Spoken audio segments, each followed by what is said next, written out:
Hey everybody, I hope that you have been impacted through this teaching series on prayer. I know it's been super encouraging and challenging for Justin and I to get to dive into this with you and to hear the stories of how your life has been impacted as you take your next step on this journey of learning how to do life with God. But my guess is that for many of you, there's been this nagging objection in the back of your mind the entire time. When you hear things like, ask whatever you wish and it will be done for you, you're like, yeah, but what about the times when I prayed for that thing and it didn't happen?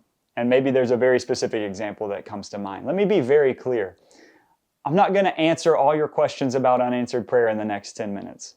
I'm not going to be able to explain to you in an adequate way why God answers certain prayers and doesn't answer others. There's a mystery here that's way above my pay grade. But I do want you to see that what Jesus offers you, both in His life and in His teaching, is actually better than answers to all the questions that you may have. See, when our prayers go unanswered, or when the answer to our prayers is a very clear no, we have a couple of different tendencies. The first tendency that we sometimes have is to try to critique our prayers. Like, maybe I just didn't pray long enough for that one. I prayed for like 60 seconds. Maybe I should have prayed for 90 seconds and it would have worked. Maybe I said in your name instead of in Jesus' name and it threw the whole thing off. The acronym that we've been praying is PRAY. Maybe I prayed something like RPay or something and I got the order wrong. Maybe I should have quoted more Bible verses. Like, we think that the problem is that we didn't string the right words together in the right way. The problem has to do with us. Or maybe the tendency isn't to critique your prayers. Maybe it's to actually question the character of God. Maybe God isn't actually as loving as I thought He was. Maybe He's not powerful. Maybe He's not really listening to me. Or even worse, maybe He is listening to me, but it just kind of feels like He's giving me the silent treatment right now. I've been thinking over the past few weeks about some of the examples of this in the life of Jesus. There's a story in John chapter 5 where Jesus shows up at this pool, likely had hundreds of people laying around it in need of healing, and Jesus shows up and heals one of them. Many of us, I think, feel like the rest of those people laying around the pool must have felt. Like, hey, that's great, Jesus. That was incredible that you healed the other guy, but what about me? Like, where's my healing? Or here's another one. Jesus raises his friend Lazarus from the dead, but not his cousin John the Baptist. Or another story, there's a crowd full of people who needed His help, and Jesus stops and gives sight to one single blind man. Or one more, in the book of Acts, same chapter in the book of Acts, one of Jesus' disciples named John gets executed, and another one of Jesus' disciples named Peter gets freed from prison by an angel and rescued from execution. Church is praying for both of them. One of them gets rescued, and the other gets killed. But even just those stories right there are one of the things that's so beautiful about the Bible to me. The Bible is actually more honest about unanswered prayer and the silence of God than most Christians. Jesus knows that this is going to be a part of our experience, and so He gives us a teaching about it in Luke chapter 11. Look what He says. So I say to you, ask, and it will be given to you. Seek, and you will find. Knock, and the door will be opened to you. For everyone who asks receives, and the one who seeks finds, and to the one who knocks, the door will be opened. What father among you, if his son asks for a fish, will give him a snake instead of a fish? Or if he asks for an egg, will give him a scorpion? If you then, who are evil, know how to give good gifts to your children, how much more will the Heavenly Father give the Holy Spirit to those who ask Him?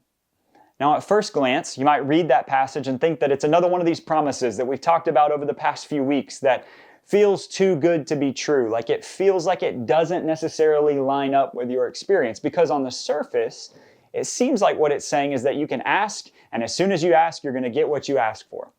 Almost like God is like the genie in Aladdin that grants your wishes every time that you rub your prayer lamp. And all of us know that's not our experience.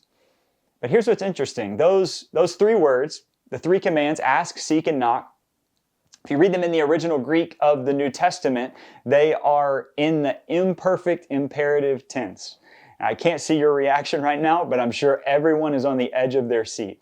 But here's why that's so relevant to what we're talking about. It's because this tense is one that we actually don't have a perfect equivalent for in English. It's a present action that continues into the future. So if we were to translate it as close as possible to what Jesus was originally saying, it would sound like this. Keep on asking, and it will be given to you. Keep on seeking, and you'll find. Keep on knocking, and the door will be open to you. So think about that. Even in the language Jesus is using, he's expecting that your experience in prayer is going to involve persistence. In other words, he's already speaking into our objections. If you got what you wanted every time you asked for it, you wouldn't have to keep on asking. If you got what you were looking for every time, you wouldn't have to keep on seeking. And if the door was open to you every time, you wouldn't have to keep on knocking. So this is an expected aspect of prayer. But that still doesn't answer the question, why do some prayers get answered and others don't? Well, to borrow some language from an author named Pete Greig, here are a few possible reasons. Number one is God's will. Justin talked about this last week, that God has plans for us. He has desires for our lives. And sometimes the things that we're praying for don't get answered because the things we're praying for don't line up with God's desires for our lives. Many times our prayers can sound more like my will be done on earth as it is in heaven rather than God's will.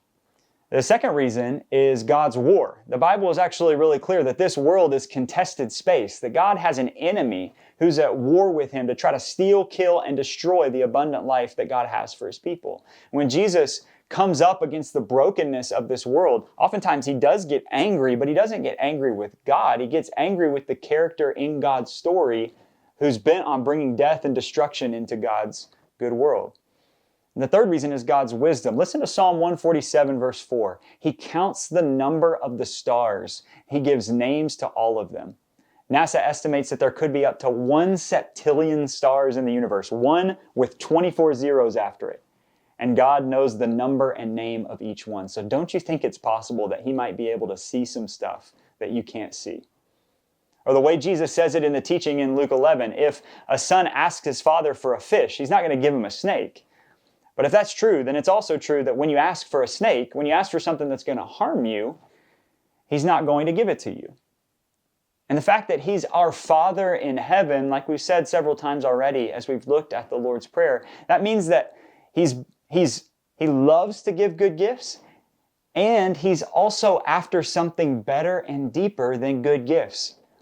That's why I love the language that Jesus uses. Just think about it. Ask. When we're asking, we're bringing our requests to God. But when we don't immediately see answers, we're invited to seek. That implies that God is inviting us into this journey, into something even better. And it ends with knocking. Knocking in the Bible has this image of intimacy and relationship because when the door gets open to you and you walk into someone's house, there's intimacy and there's friendship and there's relationship that's involved in that. So what Jesus is saying is that prayer starts with requests and it ends with relationship. And that's something you wouldn't be able to experience in its fullness if God gave you everything you wanted right when you wanted it every single time, right? I think we understand this, but ultimately, when you're dealing with unanswered prayer, reasons don't feel all that comforting. Especially when it feels like the things that you're praying for are things that God should want to do, or even things that he said he wanted to do. And I'm telling you this not as some like impersonal, abstract theory. This is deeply personal for me. Up until a few years ago, I might have just stopped the teaching right there. Here are some potential reasons your prayers might not be getting answered, and it would have ended right there. But a few years ago, my wife and I sat in a room in a doctor's office looking up at a screen that was showing us that the pregnancy that we had prayed for was going to end in miscarriage. And in that moment, things that I said I believed for a long time got tested. And then we moved to Austin to be a part of Starting New City. And in the first week that we were here, we found out that our second pregnancy was also going to end in miscarriage. And we got pulled face to face with the questions that we're talking about today. And I just kept thinking, God, I know that you want babies to live. What's going on here? Why in the world would you answer our prayers for smaller things and not answer this prayer? Like, why would you answer the seemingly meaningless prayer for like a parking spot to open up at H-E-B or something and not give us this? And honestly, if God himself had appeared to me in that moment and he had spoken to me in an audible voice and he'd said, this is the exact reason, I'm not sure it would have helped all that much. There's only one thing that helped, and it's something that only the God of the Bible can offer you. And that's that God doesn't look down on your suffering and your unanswered prayer with some disconnected explanation. The God of the Bible actually descends down into the middle of the mess and brokenness and unanswered prayer, and he looks it in the eyes. What's so mind-blowing is that Jesus, the Son of God, knows what it's like to experience unanswered prayer. He knows what it's like to experience silence. He's praying in the garden on the night before he's crucified, and he says, Abba, Father, all things are possible for you. Take this cup away from me. Don't make me have to go through this. And you know what he hears? Silence. He goes to the cross, and in this moment of honesty, prays, my God, why have you forsaken me? And you know what he hears? Silence. And he dies to pay the penalty for our sin and all of the brokenness in this world. And here's what that means. It means that even if we can't know what the reason is why some of your prayers go unanswered, we can know what the reason isn't. It can't be that God doesn't love you. It can't be that he's not powerful. You're here today. You're saved today. The doorway into God's presence has been opened for you today because Jesus' prayer went unanswered. And on the other side of that pain, on the other side of the death, on the other side of that unanswered prayer, there was a resurrection. There was new life. There was transformation. So I just want to say this to you. Sometimes the miracle is not God giving you what you ask for. It's him sustaining you and transforming you in the midst of not getting what you ask for. Here's my challenge for you this week. Don't give up. Keep praying what you've got. Keep being brutally honest with God. Keep holding on to his love and his power. Keep on asking. Keep on seeking. Keep on knocking. Even when you feel like nothing is happening and all you're getting is silence. God is drawing you into deeper relationship, deeper trust, deeper faith. There's nothing more deadly to the darkness and the brokenness in this world than someone who feels like God is absent, who feels like he's not listening, who feels abandoned, and still chooses to say, but I'm not going anywhere. And I just want to challenge us to be that kind of people. Guys, I hope this was helpful for you. We love you. We're praying for you. We're cheering you on. We hope you have a great week.